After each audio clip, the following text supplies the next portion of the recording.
The chamber of the Galactic Conclave was built to remind visitors how small they were. The ceiling curved upward like a night sky made of metal, filled with slow-moving lights that represented star systems under conclave control. The floor was black glass, polished so perfectly that every delegate saw their own reflection beneath their feet. It was a place designed for fear, for obedience, and for silence. Tonight, Earth was expected to accept its place. Humanity had arrived with a small delegation, seated far from the central dais. No one looked at them. No one needed to. To the conclave, humans were new, weak, and predictable. A species from a yellow star, loud on its broadcasts, divided at home, impressive only in how fast it had spread without understanding the rules of the galaxy. The presiding warlord, a towering being wrapped in layered armor, spoke in a voice amplified through the chamber. The matter of Earth will now be concluded. That was when the doors opened. They did not slam or hiss or announce themselves. They simply opened. A single human woman walked in. She wore no shoes. Her bare feet touched the cold glass floor without hesitation. Each step echoed softly, and somehow that sound carried farther than the warlord's voice ever had. She wore a simple robe, unmarked and unadorned, the kind worn by junior envoys or support staff. No weapons, no guards, no visible implants. Conversation stopped. Security systems did not trigger. Threat scanners found nothing to report. That alone caused a ripple of unease among the non-human delegates. No one walked into the conclave chamber uninvited. No one ever walked in alone. She stopped at the center of the room, directly beneath the lights of conquered stars. For a long moment she said nothing.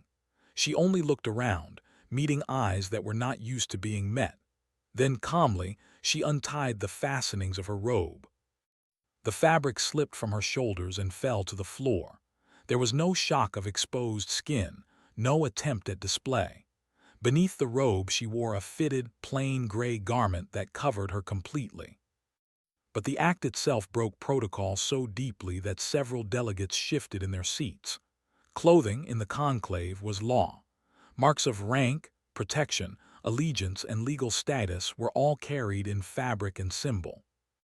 By letting the robe fall, she had stripped herself of classification. She looked up at the presiding warlord.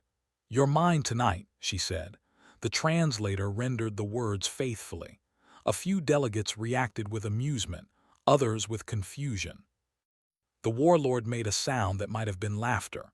"Remove this creature," he ordered. No one moved. The chamber lights flickered once. Then again. The warlord turned sharply, his attention shifting to his control display. His advisors leaned in, murmuring in alarm. Across the chamber, similar reactions spread as delegates realized their private interfaces were responding slowly. Predictive overlays froze mid-calculation. Probability forecasts dissolved into static. The woman remained still, hands at her sides, feet planted on the glass. She spoke again, her voice carrying easily. "My name is Mara Elian. I am here as a representative of Earth, though not in the role you expect. I am not here to beg, threaten, or bargain." The warlord snarled. "You will address the conclave in proper form." Mara tilted her head slightly. "I already have." A senior analyst from a crystalline species rose from its seat, light patterns flashing urgently across its surface. "Her status reads as undefined," it said. "She has no rank markers, no binding protections, no declared allegiance." "That is impossible," another delegate said. "An undefined being cannot speak here." "And yet I am speaking," Mara replied. The chamber systems pulsed again, slower this time, like a heartbeat losing rhythm. She began to walk. Each step took her closer to the dais, and still no one stopped her. Automated barriers failed to rise. Security fields did not activate. The conclave had been built over thousands of years, refined by species that valued control above all else. It relied on systems, on prediction, on knowing what every participant was allowed to do. It did not know what to do with someone who stepped outside the categories. Mara stopped a respectful distance from the warlord. "You see humans as unarmored," she said. "You are correct. We have no natural plates, no energy fields grown into our skin, no shared mind to warn us of danger." She glanced around the chamber. "What we have is experience." The warlord slammed a clawed hand onto his console. "Explain these system failures." Mara nodded, as if the question were reasonable. "Your conclave uses predictive engines to guide decisions. You simulate futures and choose the one that benefits you most." "That is the foundation of order," the warlord said. "It is the foundation of comfort," Mara replied. "Not survival." A low murmur spread through the chamber. "Humans evolved on a world where prediction failed often," she continued. "Storms changed direction. Prey learned new tricks. Diseases adapted faster than cures. We learned not to trust certainty." She gestured toward the frozen displays. "Your systems assume all actors seek power, safety, or expansion. They do not account for sacrifice, for delay, or for choosing loss now to avoid extinction later." The crystalline analyst pulsed brighter. "That variable is inefficient." "Yes," Mara said simply, "and it kept us alive." Behind the scenes, far from the chamber, human fleets adjusted course. They did not advance. They did not power weapons. They moved into positions that meant nothing unless someone tried to leave. The conclave noticed. A delegate from a winged species rose abruptly. "Human vessels are repositioning." The warlord's eyes narrowed. "A threat?" "No," Mara said. "A reminder." She took a slow breath. "You invited us here tonight to formalize Earth's submission. You believed this moment was fixed. That no matter what we said, the outcome was already chosen." She met the warlord's gaze again. "That belief is why you're mine tonight." The translator hesitated on the phrase, then rendered it again. "Ownership, possession, control." Mara shook her head slightly. "Your language lacks precision. In ours, it means responsibility." The chamber fell silent. "For one conclave cycle," she continued, "this session cannot be interrupted or reversed once binding discussion begins. That is your law." Several delegates stiffened. "I entered without markers," she said, "which invokes the demonstration clause. Any unclassified envoy may present proof that predicted outcomes are incomplete." The warlord's advisors were already checking. Panic crept into their movements. "That clause has not been used in millennia," one hissed. "Because no one needed it," Mara said. "Until now." The lights dimmed slightly as the chamber shifted into binding session mode. The conclave's own systems, confused but obedient, recognized the legal trigger. Mara felt the change and allowed herself a small exhale. "You wanted to know what humans do without armor," she said. "This is it. We walk in when others hide behind certainty. We remove symbols when symbols lie, and we accept consequences you refuse to imagine." The warlord tried once more to override the system. The console locked him out. Across the chamber, stars representing conclave territories flickered, not in collapse but in recalculation. New paths formed, longer, less profitable ones, safer ones. The conclave was being forced to think differently. Mara looked around one last time. "Tonight," she said, "you will listen." And for the first time in its long history, the galactic conclave had no choice but to do exactly that. The chamber did not erupt into chaos. That was what surprised many of the delegates later when they tried to explain that night. There were no screams, no sudden attacks, no dramatic arrests. Instead, there was something far worse for a place built on control. There was waiting. The binding session field settled fully, sealing the chamber from outside interference. Messages queued and stalled. Override codes returned polite refusals. The conclave had entered its own rules, and the rules did not care who regretted them. Mara stood quietly at the center, her bare feet still on the glass. She did not smile. She did not look proud. She simply waited as if she had all the time in the universe. The presiding warlord finally straightened, forcing calm into his posture. His species had conquered dozens of systems through fear alone, but fear only worked when it flowed one way. "You claim this is a demonstration," he said. "Then demonstrate." Mara inclined her head. Gladly, she lifted one hand. No device appeared. No hologram bloomed from her skin. For a moment, nothing happened at all.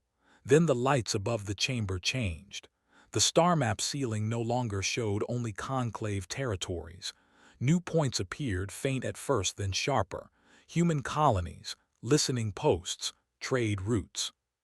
Places the conclave had not bothered to mark because they were considered irrelevant. A murmur spread.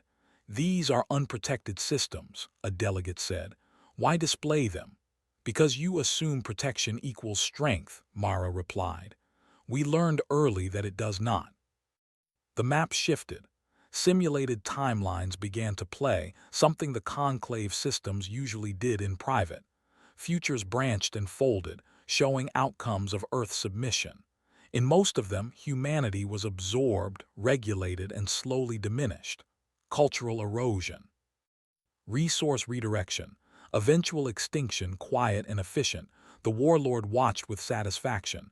"These are acceptable outcomes," Mara nodded. "For you." She made a small motion with her fingers. The simulations changed. Now they showed conclave space centuries later. Systems unstable, rebellions flaring, trade collapsing, entire regions going dark. Delegates leaned forward, alarmed. "These projections are flawed," someone said. "They are incomplete," Mara corrected, "just like yours." She began to walk again, slow and measured, as if pacing helped her think. "When you absorb a species," she said, "you strip away inefficiency, you remove redundancy, you standardize behavior. That makes systems neat, predictable." She stopped and looked up at the stars. "It also makes them fragile." A delegate with layered eyes flickered in irritation. "You are describing disorder as a virtue." "I am describing survival," Mara said. She tapped the air. A new projection appeared, this one raw and unpolished. Human history, plagues, wars. Climate collapse, near-extinction events stacked one after another. "This is what happens when prediction fails," she said, "again and again, and we kept going." The crystalline analyst pulsed uncertainly. "You survived through chance." "No," Mara said softly. "We survived through adaptation, through people making bad choices for good reasons, through sacrifice that made no sense in the moment." The warlord's voice was sharp. "You are romanticizing chaos." Mara turned to face him fully. "No," she said. "I am warning you about certainty." Behind the scenes, conclave systems struggled.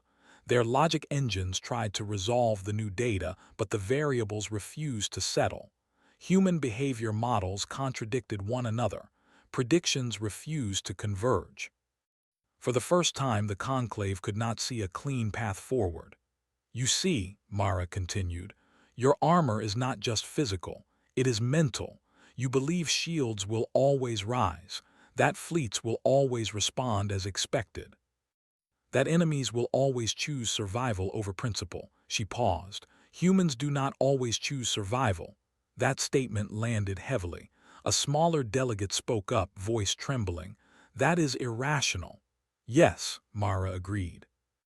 "And it is why we are dangerous in ways you do not measure." The warlord leaned forward. "You are saying Earth would rather die than submit." Mara considered the question carefully.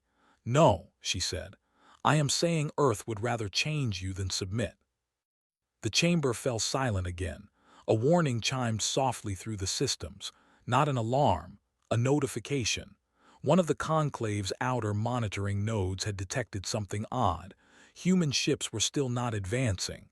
They were waiting. The warlord gestured sharply. "Your fleets are positioned near our transit corridors." "Yes," Mara said. "Not to block them, to observe them." "Observation is meaningless without force." Mara met his gaze. "You would be surprised how much behavior changes when someone is watching who does not fear you." The conclave delegates shifted uneasily. Many of their own subject species obeyed because they believed resistance was unseen or hopeless. The idea of a watcher who did not seek control but understanding was unsettling. The crystalline analyst spoke again, slower this time. Your demonstration relies on long-term instability. It relies on truth, Mara said. That complex systems cannot be ruled by simple rules forever. The warlord's claws flexed. And what do you gain from this truth? Mara answered without hesitation. A seat, not as rulers. As partners. A ripple of disbelief passed through the chamber. You offer nothing of value, the warlord said. You bring no superior weapons, no unique resources. Mara smiled faintly, the first hint of it since she arrived. We bring perspective, she said. And the willingness to take blame. That caused a stir. In your empire, she continued, failure is punished. Responsibility flows downward. Leaders are protected by layers of procedure. She gestured to her bare feet. Humans step forward. We absorb failure. We learn from it. And then we change. The simulations shifted again. This time they showed an alternate future. Humanity not absorbed but integrated, advising, mediating, slowing expansion, introducing inefficiency on purpose. The conclave grew smaller, not weaker, fewer systems. More stable ones. The warlord stared at the projection, unsettled despite himself. This future shows reduced dominance, he said. Yes, Mara agreed, and continued existence. The binding session clock ticked forward, visible now to all. Time was passing. Decisions made here would shape centuries. You forced this session, the warlord said, but forcing us to listen does not mean we agree, Mara nodded. Of course not. She stepped back slightly, giving the chamber space. My role tonight is not to convince you, she said. It is to remove your illusion of inevitability. The light steadied. Systems slowly adjusted, no longer trying to force a single outcome. Delegates began to speak among themselves, quietly at first, then louder. Arguments formed. Doubts surfaced. Long-held assumptions cracked. The conclave had always prided itself on unity. It had never practiced disagreement. The warlord watched it unfold, realizing too late that control once lost was difficult to reclaim. Mara retrieved her robe from the floor but did not put it on yet. She held it folded over one arm, patient. One cycle, she reminded them gently. Tonight you listen. Tomorrow you decide who you want to be. The chamber filled with voices. And humanity, still barefoot, stood at the center of it all, waiting for the galaxy to catch up. The arguments did not stop when the first cycle marker passed. If anything, they grew sharper. The galactic conclave was not used to open disagreement. Its unity had always been enforced by prediction and hierarchy. Now both were strained. Delegates spoke over one another, some demanding Earth's immediate removal, others asking questions they had never dared to ask before. Mara remained where she was, near the center of the chamber, quiet and observant. She did not interrupt. She did not defend herself. She watched patterns form, alliances shift, fear rise and fall like a tide. This, more than anything else, was the real demonstration. The presiding warlord tried several times to restore order. Each attempt weakened his authority further. His voice still carried power, but no longer certainty. And in the conclave, certainty was everything. You exploit our laws, he accused, finally turning back to Mara. You twist meaning with human language and emotion. Mara looked at him steadily. No, I obeyed your laws exactly as written. You simply forgot why they existed. That stung. A delegate from an old client species spoke up, its voice hesitant but clear. If Earth submits, what becomes of us? The chamber quieted. Mara answered before the warlord could. You become quieter, smaller, easier to manage, and easier to lose.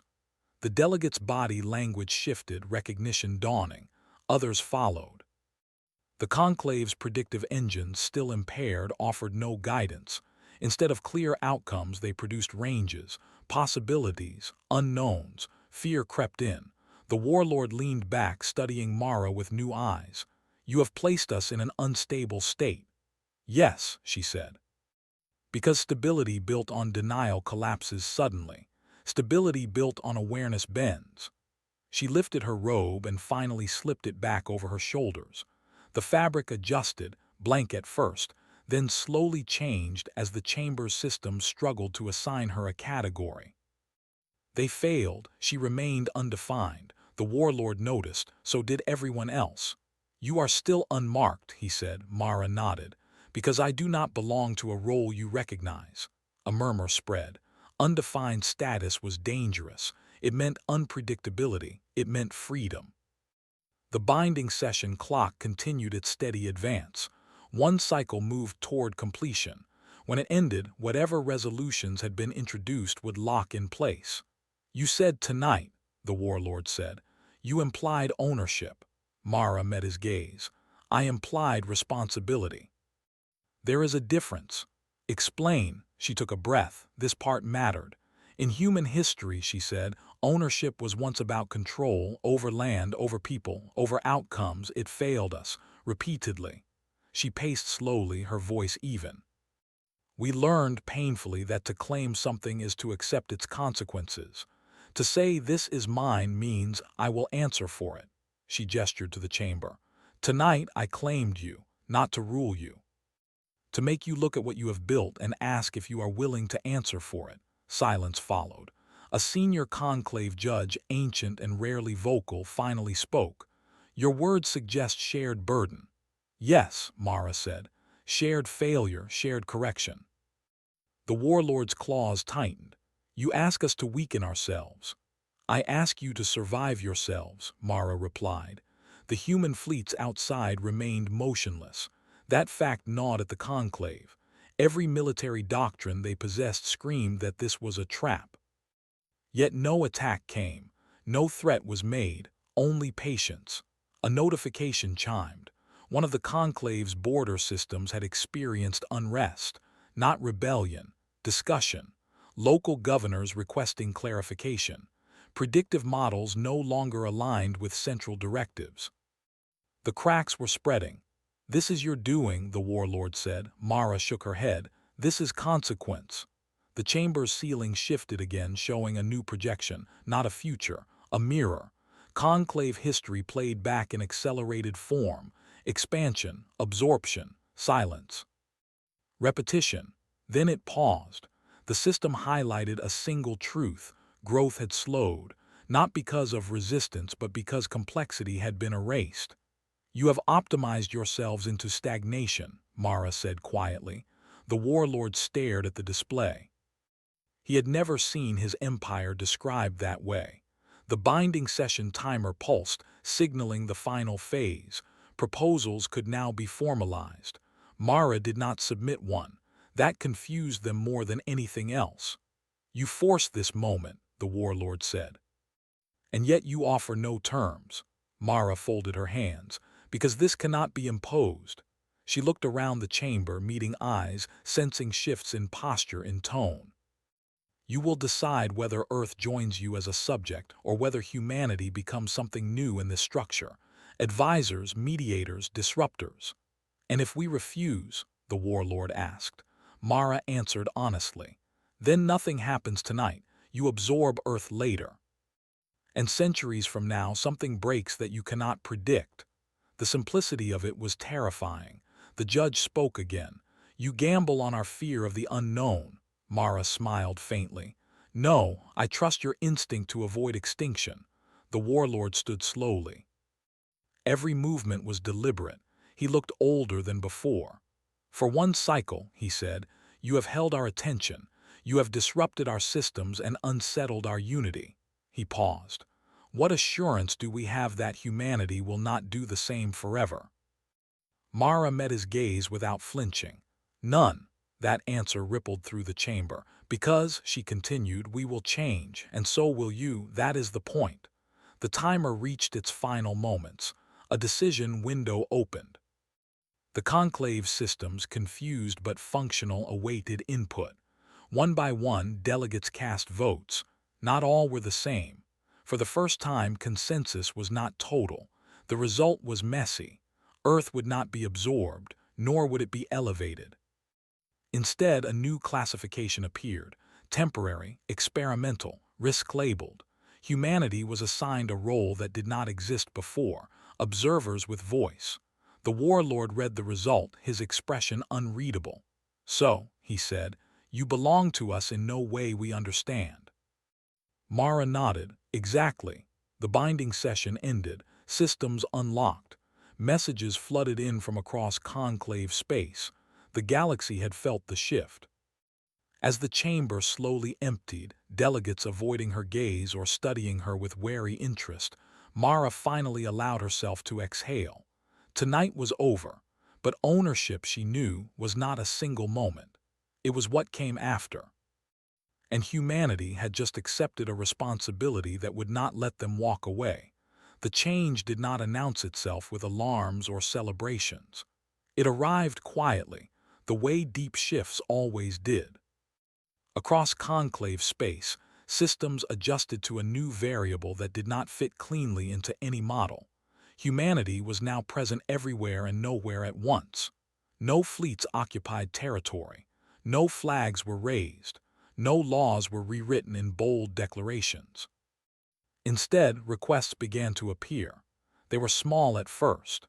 A trade dispute between two client species that had lasted decades suddenly included a new option in its resolution protocol: human mediation available.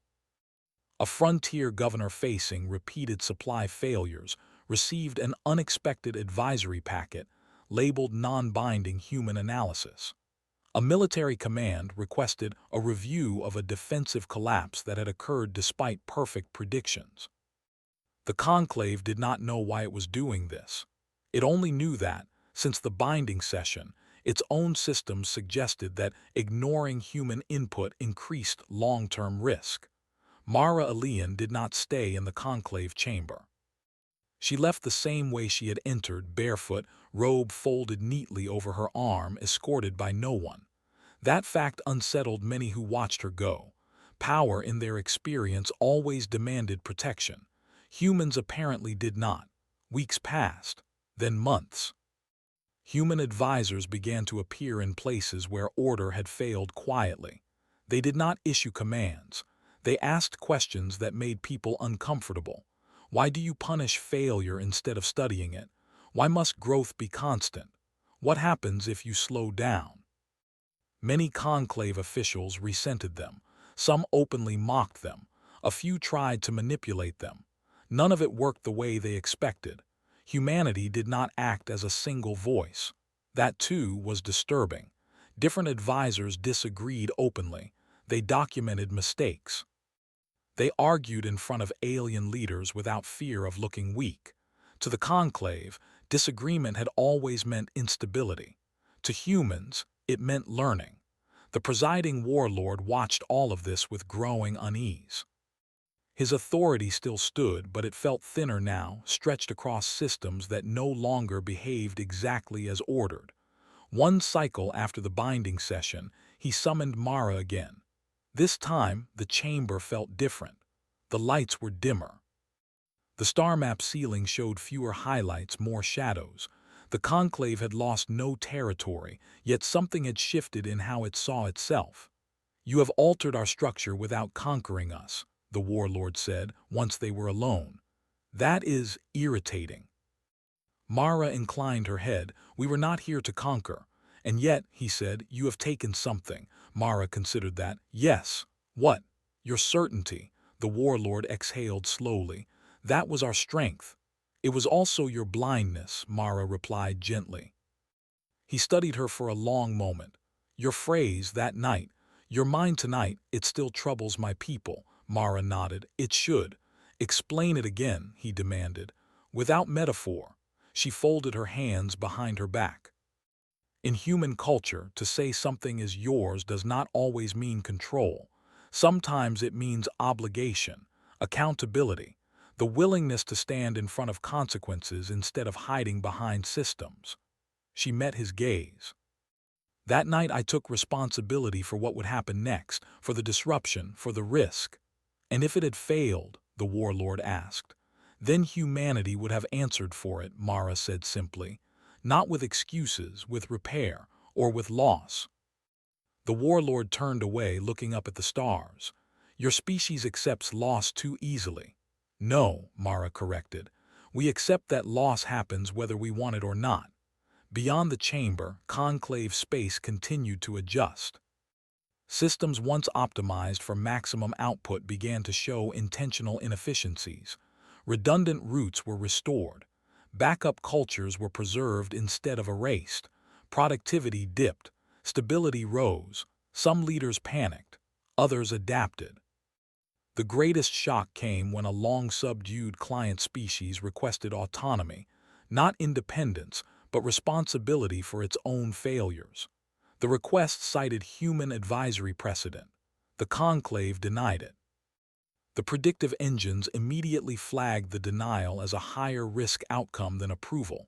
That had never happened before. Reluctantly, the request was granted. The system flourished. Word spread. Humanity's role began to change again, not by decree but by habit. They were no longer just observers with voice. They became the ones called when something broke and no one knew why, not because they had answers, but because they were not afraid of the question. Mara traveled often. She walked through shipyards, data vaults, border stations. Always unarmed, often unaccompanied, she listened more than she spoke. Some conclave officials tried to test her limits. "You weaken us," one accused. "You slow us down," said another. Mara did not argue. She asked instead, why does speed matter more than survival? Few had an answer. The phrase ownership redefined began to circulate in conclave academic circles. Scholars debated it fiercely. Some called it dangerous. Others called it inevitable. One paper summarized it simply: humans do not seek to rule outcomes. They seek to be responsible for them. That frightened many, because responsibility could not be delegated. The warlord felt it most sharply when a military failure occurred on the frontier. A miscalculated maneuver led to heavy losses. In the past, blame would have cascaded downward, absorbed by subordinates. This time, the system flagged a different option. Human advisory response recommended. Shared accountability protocol suggested.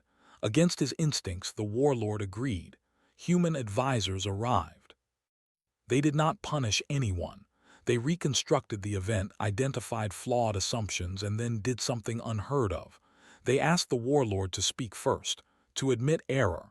The chamber was silent as he did. The effect was immediate. Morale stabilized. Adaptations were made. The frontier held. The warlord realized then what humanity truly offered: not dominance, permission to change without collapse. Months later, as Mara prepared to return to Earth briefly, the warlord asked her one final question: "Will you ever stop disrupting us?" Mara smiled just a little. "When you no longer need it." He considered that. "And when will that be?" She looked out at the stars, at systems no longer shining as trophies but as lives. "When you stop asking who owns the galaxy," she said, "and start asking who answers for it." As Mara departed, barefoot as always, the conclave did not feel smaller. It felt heavier. And for the first time, it understood that weight was not a weakness, but a sign that something mattered enough to carry. Years later, historians would struggle to choose the exact moment when everything truly changed. Some pointed to the night a barefoot human walked into the conclave chamber. Others argued it happened later, quietly, when no one was watching. Change, after all, rarely announced itself. By the time the conclave formally reviewed humanity's status again, the galaxy was already different. Mara Elian stood on a balcony overlooking Earth's night side, watching city lights ripple across the planet's curve. She had returned many times since that first night, but Earth never felt smaller to her now. If anything, it felt heavier. Responsibility had a way of doing that. Behind her, a small group of human representatives waited. None wore uniforms. None shared the same rank markers. The conclave had tried early on to insist on clearer structure. Humanity had complied just enough to function and no more. It made the galaxy nervous. A signal chimed softly. The review session was beginning. Mara turned and stepped into the transmission field. The familiar shape of the conclave chamber formed around her, reconstructed in light. The presiding warlord appeared as well, older now, his movements slower, his armor less elaborate than before. He had changed. So had the chamber. The ceiling no longer showed only conquest stars. It displayed networks, trade flows, migration paths, failure points. The conclave had stopped hiding its weaknesses from itself. "This session is now open," the warlord said. His voice no longer carried unquestioned authority. It carried weight. The delegates appeared one by one. Some were familiar faces. Others were new, from species that had never before been granted a voice at this level. Mara noticed that many of them looked at her without fear. That mattered. "The matter before us," the warlord continued, "is the status of humanity." A pause. Once considered a minor species, later classified as observers with voice, now something else. Mara said nothing. This was not her moment to speak first. A delegate from a former client species rose. "Since human involvement, system collapses have decreased, recovery times have shortened, rebellions have become discussions." Another spoke. "Their presence has reduced efficiency but increased resilience." A third added, "We are still here." The chamber murmured. The warlord turned to Mara. "Do you wish to address the conclave?" She stepped forward, barefoot as always. Some traditions were worth keeping. "I will be brief," she said. Because long speeches are usually a sign that someone is trying to hide something. A few delegates made surprised sounds. Others smiled. "When I first stood here," Mara continued, "you saw humanity as something to be absorbed or erased. You asked what we could offer." She looked around the chamber. "We offered uncertainty." The word hung in the air. "Not chaos," she said. "Uncertainty with responsibility attached." She gestured to the star map. "You no longer expand as fast. You no longer predict perfectly. And yet you endure more." She met the warlord's gaze. "You adapted, that was your choice, not ours." The warlord inclined his head slightly, an acknowledgement, not submission. "There are concerns," he said, "that humanity's influence is contagious." Mara smiled faintly. "Yes." A ripple of uneasy amusement passed through the chamber. "Your species encourages others to question structure," the warlord continued, "to challenge outcomes, to accept failure openly." "Yes," Mara said again, "because systems that cannot be questioned eventually break." Silence followed. The warlord straightened. "The conclave proposes a new classification." A symbol appeared between them. Not a rank, not a territory marker, a role. "Humanity is hereby recognized as a stabilizing species," he said. "One whose purpose is not dominance but correction, not ownership of space but accountability within it." The chamber held its breath. "This role carries no authority to command," he added. "Only the obligation to speak when silence would cause harm." Mara studied the symbol. It was simple, incomplete, changeable, human. She nodded. "We accept." The vote passed, not unanimously but overwhelmingly. When the session ended, the chamber did not empty in haste. Delegates lingered, talking, arguing, planning. The conclave had learned that disagreement did not mean collapse. Outside the chamber, across the galaxy, life went on.